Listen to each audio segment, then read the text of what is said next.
সবাইকে শুভ সকাল। আশা করি সবাই ভালো আছেন। আমার এই ভিডিও দেশ এবং দেশের বাইরে থেকে যারা দেখেন তাদেরকে অনেক ধন্যবাদ। আহ, এটা আমার 90 খোপের শখের কবুতর খামার বলা যায় না, আবার শখের কবুতর ঘর। এটা কবুতর আমাদের কবুতরের ঘরের আমি কি কি কাজ করি, কি কি ইয়া করি, কবুতর কিভাবে ভালো রাখি, আপনাদের সেই ভিডিও দেওয়ার চেষ্টা করব। সবাই আমার চ্যানেলটা সাবস্ক্রাইব করবেন, শেয়ার করবেন, কমেন্ট করবেন। আর কবুতর সম্বন্ধে আপনাদের যে কোনো তথ্য জানার জন্য কমেন্টস করবেন। আশা করি আমি সকলকে সকল উত্তর দেওয়ার জন্য চেষ্টা করব। আর এটা আমার কবুতর খামার।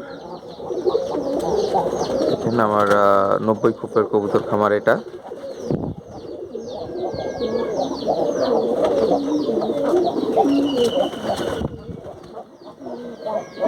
সবাই ভালো থাকবেন।